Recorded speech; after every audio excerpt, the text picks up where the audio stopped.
everyone. Welcome. My favorite time of the day. This is Thursday, 12 noon, where we bring you voices from Radio Zindagi. I'm Ms. Renu from Genius Kids. Thank you for always tuning in, and thank you for making this show so popular and so successful. We really appreciate it. So I'd like to begin by thanking Neeraj of Radio Zindagi, Seba, and of course, my favorite RJ, Miss Ira. So thank you so much, and a happy Thursday to all of you. Today is a topic that Seba and I have been wanting to do for a long time. So let me introduce the topic to you. Media is a means of communication, be it through radio, TV, and of course, social media. And we're also doing this right now. YouTube being one of the most utilized and, in my opinion, abused forms of delivering messages. Media is considered what I call the sword arm of democracy, and it is meant to be a watchdog to protect public interest against malpractice, creating public awareness, blah, blah, blah.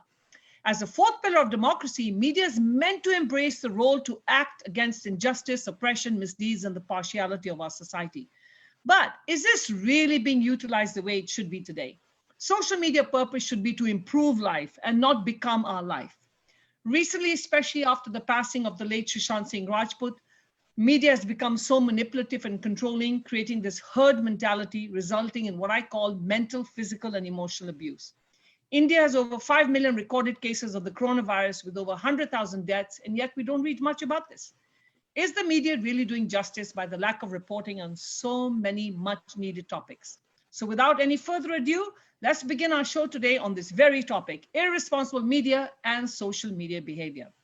So I'd like to welcome and introduce my panelists in no particular order. I'll begin with Ina. Ina Sarkar is a founder and CEO of Women Now TV, a company that focuses on inspiring the South Asian community to express themselves, have a voice, and connect with the audiences in the United States. Under her leadership, Women Now is expanded to hosting shows on national television and organizing events that bridge India with the USA. So welcome, Ina. Thank you. Next, we have Rajiv Nima. He's a Silicon Valley-based actor, comedian, and a YouTuber. He's the creator of the Rajiv Nima Indori video series on YouTube. He has more than 300 videos with over 20 million views. He's also acted in Bollywood films such as Sanju with Vicky Kaushal, Simran with Kangana Ranaut, the famous Kangana that we're going to be talking about today. And in his spare time, he works as a senior director of marketing at the global software company SAP. So welcome, Rajiv. Thank you so much. Then we have our lovely Shonali Bose. She's an Indian film director, writer, and film producer. She made her feature film debut in 2005, and since then she's won accolades such as National Film Award, the Bridgestone Narrative Award, and the list is endless. She's known for her commercial success of Margarita with a Straw, one of my favorite movies, The Sky is Pink, and Amu. So welcome, Shonali. Thank you. And last but not least, we have Shobham Saxena, who's the editor of the Indian Eye Weekly. In his 25 career, he's worked as a senior editor and foreign correspondent with the Times of India, Indian Express, and the Hindu. So welcome, Shobham. Thanks very much, Renu. Good to be on your show. Thanks to Radio Zindagi for inviting me. Yeah, thank you all. So this is going to be an interesting show. I'm going to see how people are going to react, of course, on social media, which is what we're going to talk about. So my first question, I'm going to begin with you, Shonali. You recently wrote a post on September the 5th, and that's actually what got my attention. And as soon as I read that post, I sent it to Seba and I said, we got to get this lady on our show. And in the post you wrote, "Not in my name." That is what I'm sure this beautiful soul would say about the revolting circus his death has become. And you were referring to Sushant Singh. And you ended your post with "Rest in peace, democracy." I was really taken back and I could not agree more with you. I wanted you to begin by sharing, what were your thoughts when you were writing this post? I remember on June 14, when Sushant died, actually, my first reaction, I was interviewed by NDTV. My first reaction was, oh my God, I hope that this will throw light on mental health. What a tragic thing to happen to this person. And I really hope that this is what the outcome will be. Never in my wildest imagination or dreams could I imagine the debacle that then proceeded to happen for the next 2 months, not just of this boy and his life, but of anybody who loved him, and then of our entire democracy. So it's just been shocking. We have had terrible media ever since Modi has come to power. It's been even worse. We call it the Godi media. It's absolutely bought out. We have 850 channels in this country, 200 million people watching, and it has been a bought out media by the BJP. But we have never seen something as terrible and shocking as the witch hunt that has been carried out against his girlfriend, Riya Chakrabarti. We've never seen something so ghastly. So when I wrote that, I mean, definitely not in his name. Like you're saying it's justice for Sushant. Sushant must be squirming in his grave. He would never want that in his name you're carrying out these kinds of absolute transgressions of justice. Yes, absolutely. And, it's not just it's not just the media. His own family is also having a whale of a time on social media, cashing out on that. And that's what makes me really sad. But thank you for your thoughts. Shobham, my next question is, how are they even allowed to intervene and get so much information when this case is being investigated as a criminal case? It just doesn't make any sense to me. Oh, you need to unmute yourself.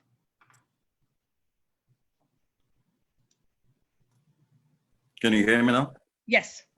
Yeah, I think I would like to step back a bit. When I started my career as a trainee in Times of India, which is a very much a middle of the road, not very conservative, not very radical newspaper, in the early 90s, we were taught two basic things of journalism. The first is that anybody, especially a politician or celebrity or big person of the society, saying something, making a statement is not news. As a journalist, we need to put that statement into perspective, into context, why he or she is saying so. Because politicians are in the business of making big promises, making false claims. So that is it. The second thing, the news gatherers, the journalists, we are news gatherers, we are not newsmakers. We are not in the business of making news. So these are the two basic cardinals of fundamentals of journalism we were taught in the early 90s. And I've worked with Times India for almost 18 years, and we try to follow those dictums. Now, those two laws have been completely thrown out the window. What we see in the media today is all he said and she said. Somebody's saying something, then they put it on the social media, and it's amplified many times more, and people react to it, and that becomes a debate. Why they're saying something, what is the real story behind, nobody does it. And second thing, the journalists themselves, it's like, the whole idea of shooting the messenger has been turned on its head.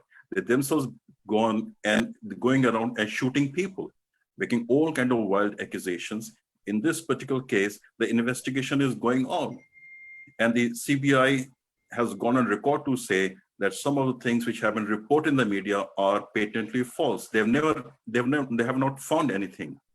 So I think this is all to catch eyeballs, just to get audience, is fight for TRPs. The stories are being manufactured, the blatant lies being told, and this is pure sensational media. This is not journalism at all. And it pains me to say that because I'm from the fraternity, and media going down this path is really very painful to see. Thank you for that. Thank you. Ina, what are your thoughts? You're in the media. What do you think could be done to monitor this, and what are your thoughts on this? Well, I'm embarrassed to call myself from the same fraternity. And I think I echo Shonali. I was initially very shocked with this death, and because he was a very likable person.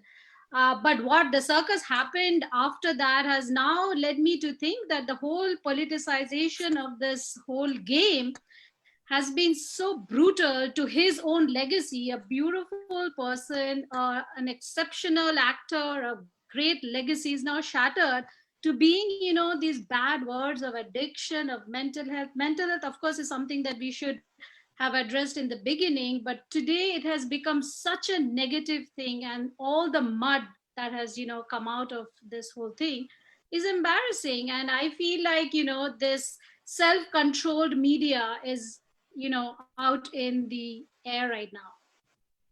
Thank you for that. Rajiv, your thoughts, and you've come from the industry as well, like Shonali, where you've actually worked with some of these actors like Kangana, who started the whole thing by coming on social media and expressing her strong views. What do you feel? Before all of that, whether actor or who I work with, is I'm the consumer of the news which Shobhan and Ina produce, right? And growing up in India in 70s and 80s, that's all I had in a small town, is a newspaper and radio, no TV, right? So you took it as a gospel and you believe that news, and I believe that those two the cardinal rules which Shobhan was talking about were being followed. So growing up in that society, I just feel wanting for news every single day, and being in this country in America for 30 years now, there is a nostalgia of an immigrant which is also there, which want to be connected with that country and want the same level of news, even more so. And now to see all the things which are happening, it just leaves me so hollow and so sad, and then anger which comes with social media. So I want answers, and I hope we can collectively come with some of the answers, some of the best practices. But that's how I feel, really empty right now, like wanting to know more, wanting the truth, but I can't get. But I want to say something to that. I mean, we are at fault by reading the news that we know are coming from a very biased source. So we should take the responsibility to sort of not, pay any attention to that. We make stories out of bad news that is being translated by bad media. We make stories out of that, and then we do a reaction to that. If you stop doing reactions to news that we know are false and fake, I don't think we would end up in a situation that we are today. So, Ina, as a consumer, all I'm looking for is a list of 5 unbiased sources, and I will just thank you for that. Shonali, you were about to say something too on the same point. No, you had, when you were asking Shobhan, you said one thing that I feel got missed in his answer, which I want to say that a lot of these things are coming from the government sources. So you look at the private WhatsApp things that they're revealing. Now the CBI, even this poor girl was waiting for the CBI to take over. This is the Central Bureau of Investigation. Everyone feels, okay, this is the greatest institution of the country. Okay, now we'll have justice. There are private WhatsApp chats of these girls, and they are in the hands of our government agencies. There are 3 government agencies investigating this girl: the ED, the Narcotics Bureau, and the CBI. It's not in the hands of anybody else. So the leak to the media can only come from them. So that is even more horrifying. The second point I want to make is that the level of organized trolling, there is an IT cell by the BJP, there are organized bots and trolls. It's to another level. Now, the way that Republic TV became #1. So yes, you can say that it's on the consumer, that why are you giving Arnab Goswami's channel TRPs, that you should utilize your power by switching off the remote. But remember that here we are in pandemic, and this is also a source of entertainment. Because it's like this shocking, scandalous thing that is unfolding. I personally don't watch it, but I'm not going to blame the consumer as to what is happening, because what is happening with the media, which has happened, as I said, the Godi media, very systematically, the Indian government has bought over the media. They have blacklisted certain channels like NDTV or The Wire, or anybody who's trying to just stick with the truth and not just be pro-government. So your media then has been bought over, are given full government advertising. It's all about money. Major business enterprises have been told that they can't advertise, say, on a channel like NDTV. So this is a huge organized franchise, and you're seeing its outcome on a case like Sushant Singh Rajput, where instead of reporting on real news, like what's happening in the country, whether it's the pandemic, whether it's the disaster of the economy, or whether it's China at our border, instead of those being talked about 24/7, you're only seeing people screaming about catch the witch. And my second post on Facebook, by the way, was showing people being burnt at the stake.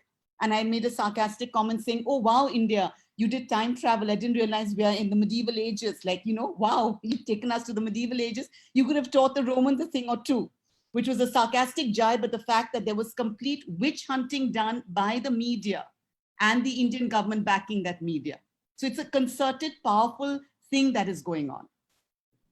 Thank you for that. And in actual fact, when this whole thing came out about Ria, I'd actually gone and posted, I took the liberty to go ahead and post something on Facebook about we should just wait until the investigation is done before we start jumping to conclusions.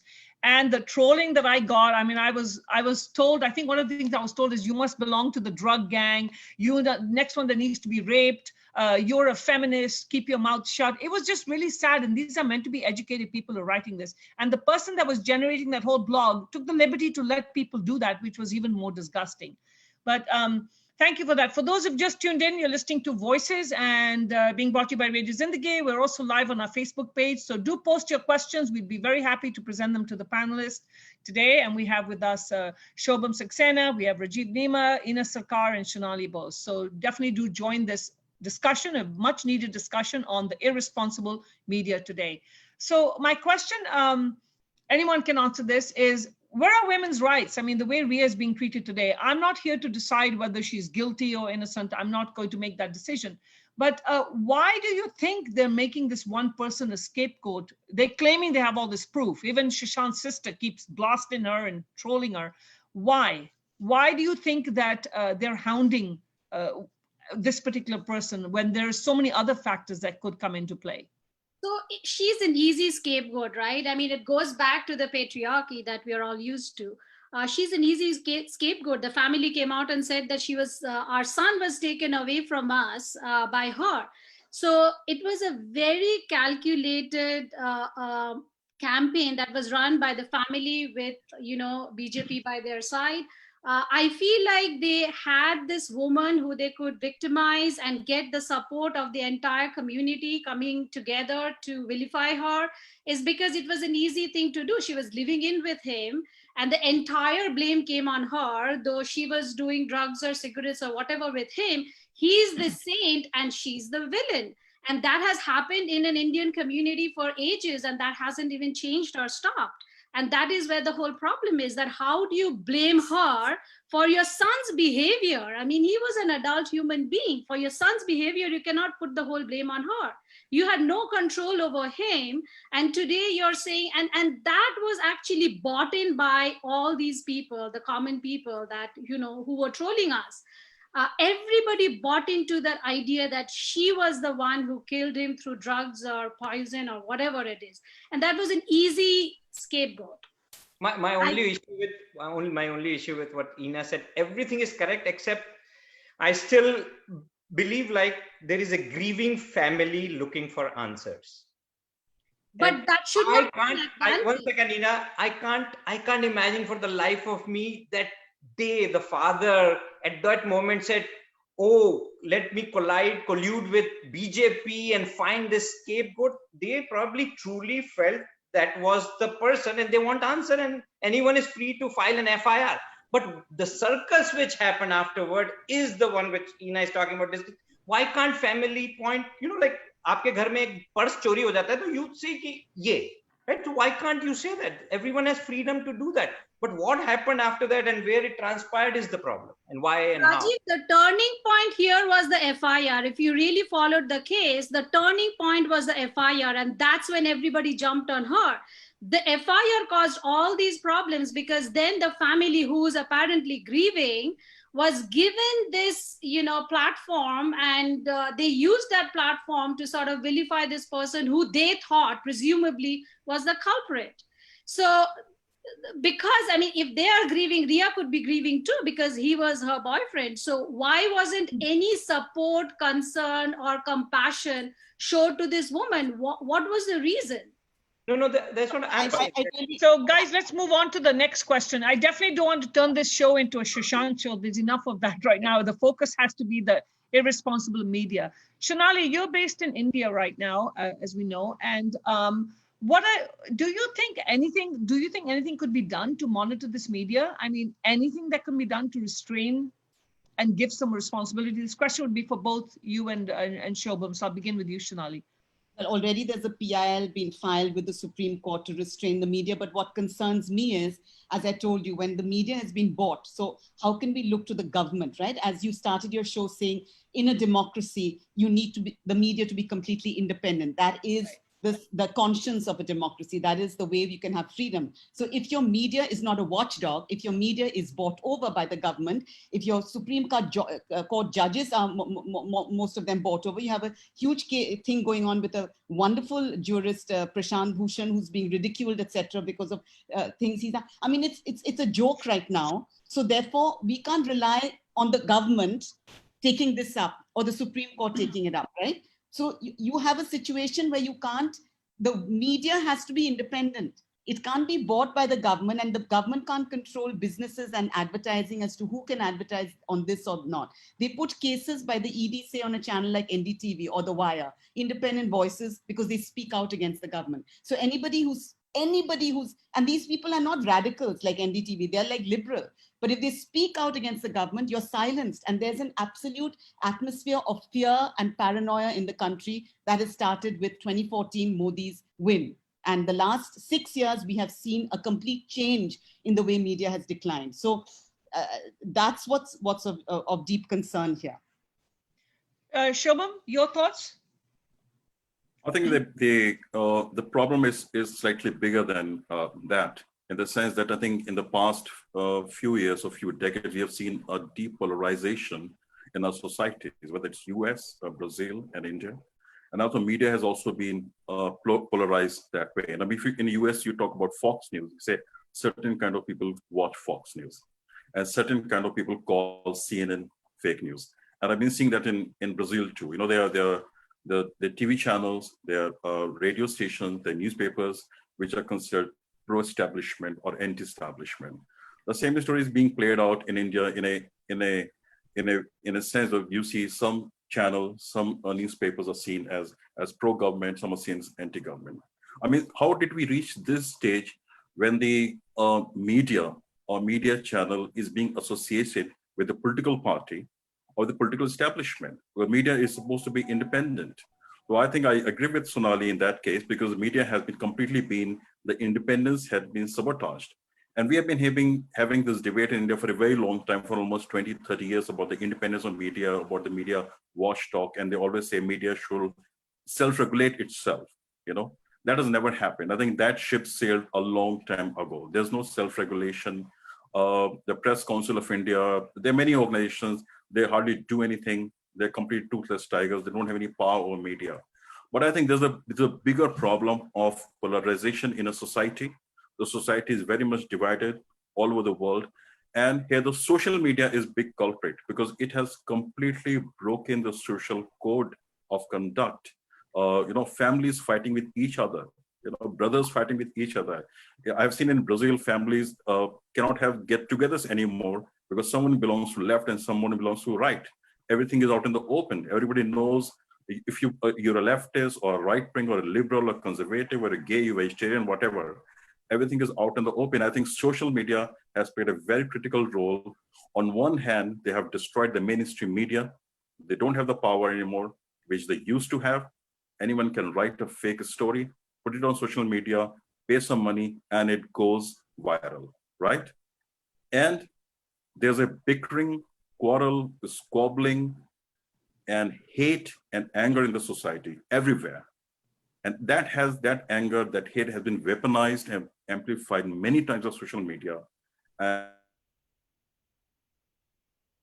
the biggest casualty, as we had in the last debate as well, the biggest casualty in this hate mongering is truth. The truth has been completely sidelined. It doesn't matter anymore. What matters is who can say what and how they can make it go viral. Well, I guess we're already started to be trolled already. It didn't even take, the show is not even done yet. I'm going to read a comment here. Comment by Pooja Nema. It says, is this really, she says, is this really the voice of the people or the voice of one side of journalists who agree it's BJP who's doing this and making it political? I don't see a fair distribution of people other than Rajiv Nema, who all have come together to propagate against Arnab and BJP. Okay. And that's what I was about to say. Shobhan was talking about the tragedy. I will talk about tragedy as the consumer, that we cannot have point of view. We cannot just comment on and just speak our mind. Immediate labeling happened as soon as, and I was just feeling it. As soon as Shonali said Modi, Godi, gone. Half the world was against her, half the world was with her. Ina, as soon as she said the family did this, half the world labeled it. Shobhan took the middle of the road approach, took a macro view. So he took the middle one. He's like, okay, Librandu or whatever those labels. That is the real sad part of this whole thing. The sad thing is you open a channel, you know what they're going to talk about. I don't even have to, listen to them. The moment the headline comes, I know what each channel is going to talk. Their narrative is all the time the same narrative. They don't even want to report about the other things that they don't believe in or they don't want to believe in. But talking about this self-controlled media, I think in India it is still self-controlled, and they're trying to centralize that, which is the problem, which is when it will actually be then run by the government, which is the bigger problem today, and that's what they are trying to avoid. Whereas I feel that this entire Republic TV screaming, shouting, and yelling is all trying to make it a centrally regulated media. And that's where I think the biggest problem is. And I think they're very calculatively doing that. They're trying to make it centrally regulated because, they get the cake then. So I just want to make a quick point for those who are listening to us online over here. This show is not about saying we don't want justice for Sushant Singh. The show is not about that. The show is about the irresponsible media and the kind of things that are messaged out on YouTube and what people have been doing. So I'm not going to be reading any more trolling messages. I'll take the liberty to read that later with a glass of wine and enjoy your comments. But at this particular time, all I'm saying is this show is about irresponsible social media. And yes, we all want justice for Sushant. Many of us, I was one of his biggest fans. So yes. Calm down and stay focused on the subject, listeners, please. Stay focused on the subject. Shonali, you're in India. You're based, you're right there with this. You're right there with what's happening and what's going on. And you write as well, and you make, you write stories. What does this case tell you about human nature? I'm just interested to know. And are you going to write a story or a movie on this? Gosh, it has crossed my mind because I think what it tells us is there is that salacious aspect that people just, if you just go back to the fact that why did Republic TV become #1, that how everybody is riveted and can't stop just reading and hearing and talking about, because any and everybody also that I talk to, even though we will decry how terrible it is, yet you can't. It's like you're caught in the eyes of a snake and you can't move. Like you can't also stop talking about it because it just shows like just the way that in ancient times in a circus arena, like people would flock to see a hanging, or they flock to see an accident, or the bloodletting and bloodbath. There's certainly a sort of a bloodlust and a sort of salacious gossipy interest that people have, that they want to watch and hear these terrible things, even those who are sane, who say this is terrible, but you want to read and hear about it. So that's one aspect of human nature that's quite disturbing, but it's out there. And I think the other aspect is that, grief makes people act in different ways. And I think I'm sensitive to both. That's why I don't want to make it about the girlfriend and the family. Like, it's really not about how any of those people are acting. It really comes down to what your topic is, which is about how the media has acted and created a circus. So it just comes down to how human beings like this sort of shouting, screaming, drama.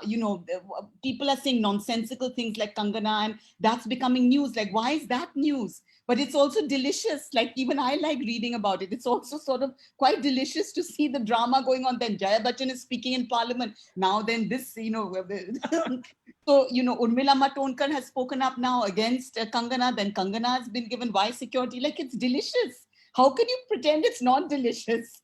So I think that's also fascinating. We used to in that world of track and field and athletics, we used to be all couch potatoes, but you could just say, oh, Gavaskar should have done this and Kapil Dev should have done. Now in the world of social media, all 7 billion people are these machos behind the keystrokes. Like, the weakest person with no thought can write anything, right? And that person has as much voice as any of the people, who are responsible. So that is the huge problem, that everyone feels like they can say whatever they want. I would like to comment here. But they cannot have their opinion. Sitting in the living room, everyone's got an opinion about it. I mean, it's delicious. We all like to read it, listen to it and all of that. But to then have an opinion and then broadcast it and try to influence people our own opinion, that is immoral to my mind, because you don't know the family, you don't know them, you don't know what's going on. That's why I'm not taking any side, and obviously we want justice. But to have a strong opinion and make everyone try to believe in that is what is the problem. Renu, one interesting point I'd like to make here. You asked Shonali if she's going to make a film on this subject. If you look at the If you look at the Bollywood cinema or cinema in other Indian languages, in the past few years, it has become very news oriented. It has become very realistic. The cinema is not talking about the problems of people in the small cities, the crimes in the small cities. Movies like Padman, dealing about the toiletic prem katha, a lot of stories like that. Cinema has become more realistic, and television has become entertainment. The roles have been completely switched. When you watch television news in India, the news stories are presented with music behind, and act. So the main role of television in India is now to entertain, whatever way. They don't give you news anymore, and this is a very dangerous development. And I won't include the newspapers and some news portals like she mentioned Wire. I write for Wire regularly. They don't do that, but television has taken upon the role of the entertainer. It doesn't matter what they entertain you with. They entertain you, they scare you, and cinema is becoming more and more realistic. So this is a very interesting thing which has happened in the past 10, 15 years. Thank you for that. There's another question. Yeah, go ahead, Rajiv. Go ahead. I was saying in India, when you flip channels, you can't distinguish between the soap opera channel, the so-called Ekta Kapoor Saas Bahu versus whatever name your TV channel, the news channel, so-called news channels. Thank you for that. And for those who've just tuned in, you're listening to Voices on Radio Zindagi. Do enjoy, join in the conversation.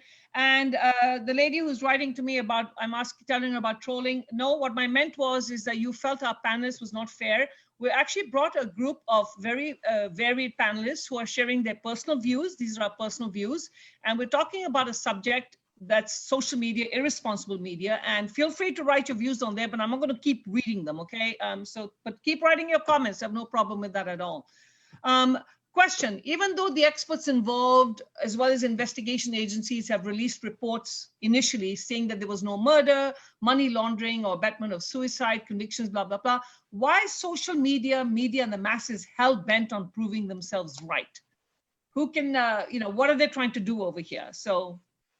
No, but this comes down to this whole patriarchal and misogynistic attitude in Indian society. Like if you see even in our, ancient legendary texts like the Mahabharata, the disrobing of Draupadi is exactly the parallel of what is happening with the attack on Riya Chakrabarti, that you saw that there's no proof of money laundering, there's no proof of abetment, there's no proof you can hang on her. So what do you get her for? 50 grams of supposedly of procuring weed, which is, y'all are all sitting in California. Hallelujah. It's a therapeutic thing. It's personally not bad for you. Secondly, in our own festivals, like sadhus are having weed. I mean, in every holy, people are having bhang in this country. And suddenly you're saying because she has some 50 grams of weed that you've deduced from a WhatsApp that the NCB, the Narcotics Bureau, should not have released in the public. She's been put in jail, is not being given bail, is being held with murderers in jail without a fan. I mean, it's outrageous. So it comes down to this misogynistic attack on this girl as the gold digger. They call her a Vish Kanya, that is somebody who poisons, all these names, a Dayan, a witch. So it's this witch hunting has been there from time immemorial in the world, in Europe, where any woman who's independent and different in different centuries, they have been burnt at the stake. So that is what we're seeing in the modern day today. It is coming out of that kind of patriarchy and misogyny.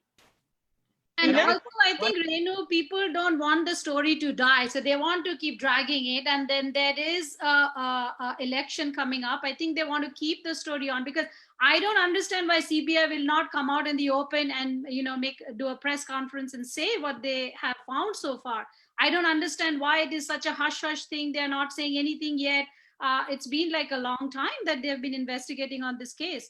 So I think people do want the sauce to stay on and, this whole excitement to be out there, and people still sort of keep guessing what would have happened. Otherwise, the story dies, end of game.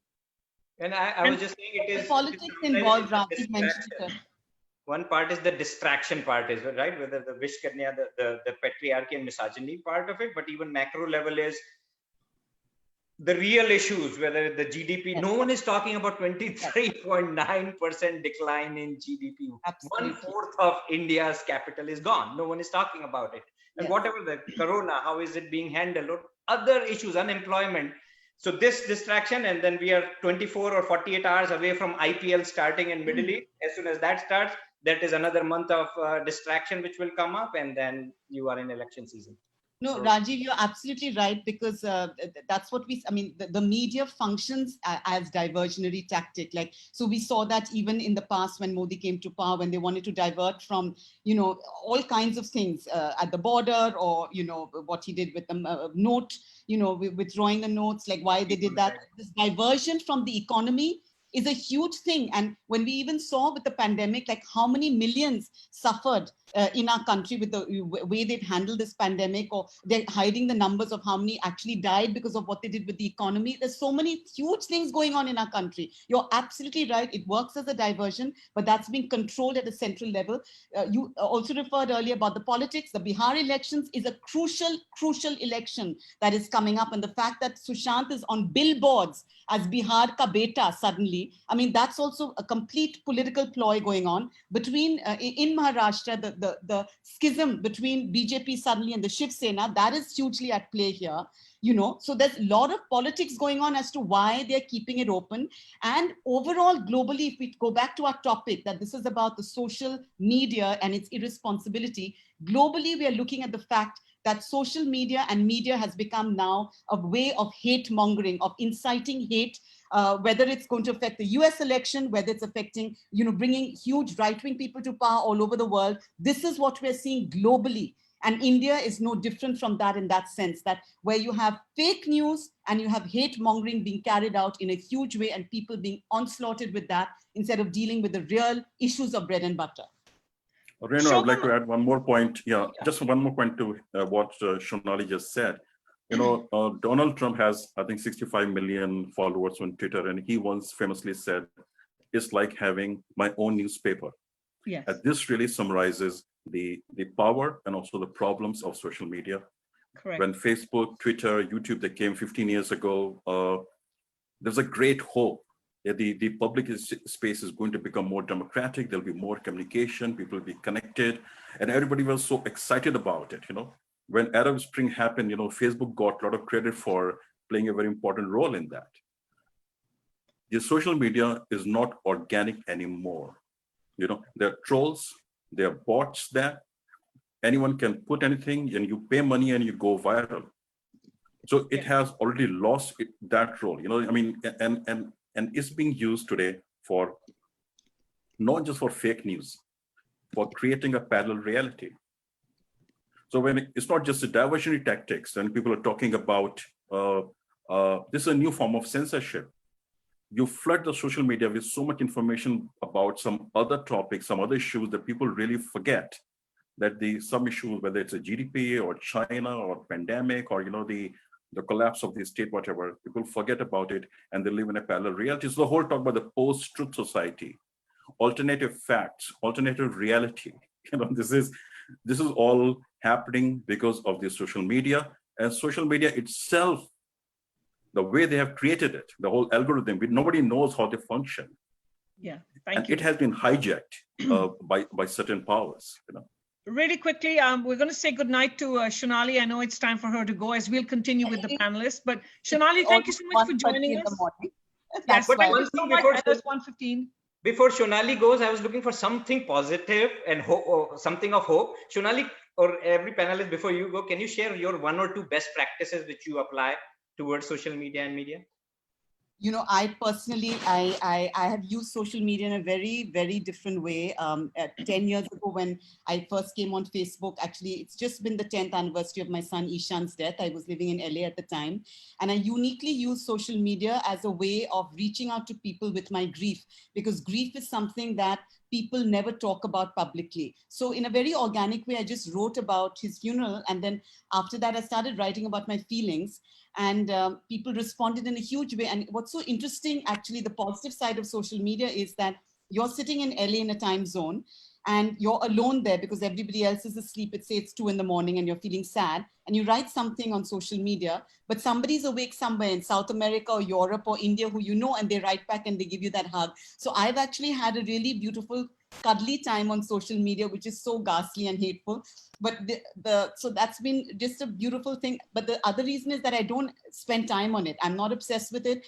I just come on it very rarely, and I just put my own thoughts and feelings and read some comments. I don't get into obsessing about it and watching and reading a lot of stuff. I just I keep myself free from it. And I think it's really important because it can just kill you. My son, for instance, the one who's alive on this earth, he doesn't have a cell phone also, leave alone have any social media account. So he's one step ahead of me. And I think that's the healthy way to be. But thank you so much. I've really thank enjoyed you. all of Thank you. you, Sonali. Thank you so much. Thank you very much. Thanks, Sonali. Bye-bye. Well, Rajiv, to answer your question, for me, I think I wouldn't ever write anything that I'm not 100% convinced or I have fact checked. And I think that is one conscious, moral way to handle social media, because the impact that your one sentence or one view or one opinion may have is far than what you would have even thought about. So it's very important to be conscious and careful and moral on those grounds. And I think I've always maintained that I wouldn't write anything that I'm not 100% sure. And I think it's interesting that while we're having this discussion, there's a movie that's come out on Netflix about social media. It's fascinating and quite a scary movie. I mean, I watched it the other day and I was like taken back, and it was amazing. While I was watching it, I couldn't get off my phone and I realized exactly what it was talking about. Shobham, I have a question for you. I'm just curious to know, when this investigation or any investigations are done and they're meant to be confidential, how the heck does that information leak out? And why isn't anything done about that information that's being leaked out for all these other people to enjoy themselves on social media and take that information? I think there are two problems, and they're genuine problems. According to Indian Supreme Court verdict, when an investigation is going on, the police or the CBI is not supposed to hold any press conference, and they're not supposed to do any press briefing, which I think is a problematic. They should do regular, if not daily, they should do weekly press briefings and tell how the investigation is progressing, as it happens in many countries, or even in sensitive matters. They call journalists, talk to them. Since you don't have any information coming from official channels, all kinds of speculation, all kinds of theories are floated by people quoting sources. We never know these sources actually exist or do not exist. And all these stories are being manufactured in offices or manufactured in somebody's brain, because they are in the business of selling the story. Very interesting, I really didn't want to talk about Sushant case, but when the Sushant case started, it was first the case of he had depression, then he was not getting films, then it became a money angle, then it became a drug angle. How the story has changed. It has to be one story. I mean, and then when the postmortem report says it was a suicide, that is an open and shut case. It's a case of suicide. You close the case at that moment. But to keep the story alive with speculation, with theories, with innuendos, with rumors and gossip, because as I said before, the TV channels in India are not in the business of news. They are in the business of entertainment and scaring people and creating this false narrative for whatever reason. Yeah. So, Ina, when you're in the media, if somebody were to call you and say, I got some hot juice on something to share, what would your steps be? Because right now people just post it. I mean, the article, the question came up that we are just posted. Definitely, I've never reshared any of these stories because there's ambiguity in all sides. So I've not shared any of these stories. I've stayed out of any debate, controversy on this, is because I myself feel like we don't know. Everything is filtered. Whatever information we are gathering is never the right information. I mean, even today, what we know could be all filtered and we will wake up and hear something completely different because the news is conveyed to us without any fact check. So I wouldn't ever share or, comment. I got trolled, as you saw in one of my posts, and I feel like it's a reflection of the person who's speaking bad or ill or having this whole, a negative or this hatred. towards the topic, because it really doesn't concern all these people at a personal level. Why are they so excited and so obsessed and so, passionate about a story which is probably, not even in their, not even affecting them that well? I mean, that bad. For example, I've heard this guy of Republic TV, oh, he was my brother, so I'm investigating. Hello, have you ever met him? I don't think Arnab has ever met this guy to call him his brother. Oh, he's my brother, so I'm investigating. So it's false to begin with that these people are concerned about the truth and the story. They're actually concerned about their views, their ratings, their commercial sensationalization, and all of that. So I wouldn't want to play into that, is what I have practiced for the last few months on this. So Rajiv, when we started the show, you mentioned that, you're also a consumer. So after all this stuff that's been coming out on Sushant's case, do you ever think anyone's going to really believe what the end result is going to be? If it comes out saying he was a suicide, nobody's going to believe that. If people say he was, taking drugs, nobody's going to believe that. If Ria comes out innocent, nobody's going to believe that. What are your thoughts as a consumer when you read this stuff? Oh, we lost your sound. Sorry. Yeah. No. I guess you have given the answer, right? As soon as like I was saying, everything is judged, everything is labeled. People have made up their mind, right? People have already decided Aditya Thackeray was involved, Salman Khan was involved. People are disappointed that it is only about ganja bhang. So I don't think it matters. People will move on to the next story. The billions of people or hundreds of millions of people who cared, and those 5 people or 10 people or 15 people who truly cared about, they will be left with the bag holding. Yeah. One point here. When a murder investigation is going on, the police comes, the forensic team comes, they lift the fingerprints, they find the murder weapon, they have some suspects, they catch suspect, they investigate them, and then they find the motive. Here the story is running backwards. They found the motive first, and they have the suspicion, and still there's no murder weapon. This is the absurdity of the whole story. So it is very clear that TV channels, for whatever reasons, have decided to create a narrative that this girl, Ria Chakravarti, is somehow responsible for Sushant Singh's death. And now they're finding the motive, whether it's the drugs or money angle or whatever angle, and then idea is to somehow indict her. This is not how you carry a murder investigation. And nobody has, whether it's CBI or the Narcotics Bureau or the police, has said it is a case of murder. Till now, officially, it remains a case of suicide. They are somehow, I think, banking on this, that Ria will break down and admit somehow, yes, that she was somehow involved in the so-called murder. I can't find any rational explanation for this is going on. This is just a drama being done for some very, very sinister purposes. Ina, some media people, even right here in the Bay Area, have been acting so irresponsibly, adding sensationalism and partaking in senseless, baseless, arguments, and inviting just random arbitrary people to indulge in this kind of banter. If you could introduce something to monitor this kind of behavior, what would you do? I think it comes down to one's own mind. I mean, everyone has to, at some level, change their thinking to stop taking in those gossips. I mean, you can see it, you can be, you can get juice out of it, but to believe in it is something that your mindset has to change. And you have to wake up to thinking that it's actually not the people that these people are worried about. It's not Sushant that they're worried about. It's the story that they're worried about. They're worried about themselves, their channels, and the story. They're really not worried about these individual people who are in question. So as long as people's mind wake up to thinking that, hey, it is something that is conveyed to me for the purpose of a gain of that individual, as opposed to the person they're talking about. Once you open up your mind to that, then you can think rationally. Then you can have logic, because it's difficult to have a conversation with people who have already made up their mind because they're so closed about it. Right. So once you open up your mind, I think that's when the real change will happen. As we're starting to wrap up, I'd like everyone to give basically their closing thoughts on media.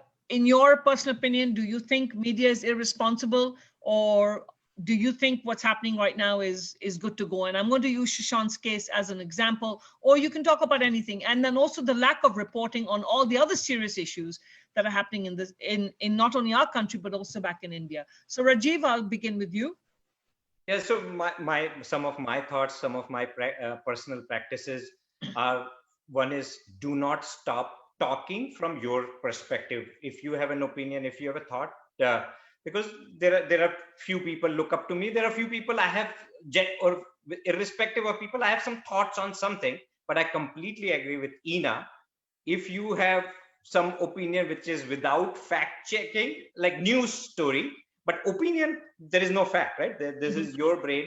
If I respected Rahat Indori, the famous poet who passed away, I have full rights to express my opinions about Rahat Indori. I got trolled big time.